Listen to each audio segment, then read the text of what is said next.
ទាហានខ្មែរម្នាក់ស្លាប់ក្នុងការផ្ទុះអាវុធជាមួយនឹងទាហានថៃទាហានខ្មែរម្នាក់ឈ្មោះថាស៊ូនរូនអាយុ48ឆ្នាំមានទីលំនៅនៅក្នុងភូមិកំពេញឃុំយោងស្រុកចុងសានខេត្តព្រះវិហារនិងជាទាហានឈរជើងនៅតាមតំបន់ព្រំដែនម៉ាំ3បានស្លាប់នៅក្នុងការផ្ទុះអាវុធជាមួយនឹងទាហានថៃនៅព្រឹកថ្ងៃទី28ខែឧសភានេះសាច់ញាតិម្នាក់សុំ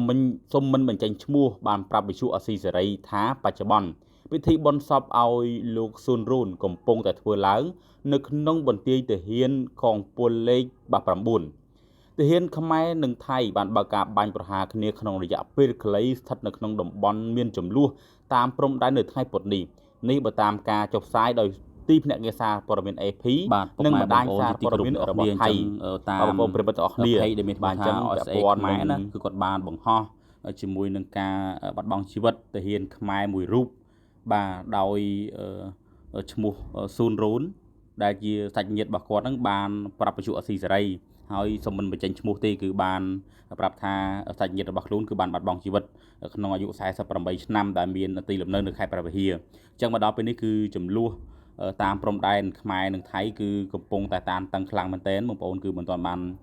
ធូរស្បើយនោះទេហើយក៏មានបាទទាហានខ្មែរបានស្លាប់បាត់បង់ជីវិតនៅក្នុងសមរភូមិនេះផងដែរអញ្ចឹងបងប្អូនបាទរងចាំតាមដានព័ត៌មានលម្អិតជាបន្តទៀតបាទសូមអរគុណ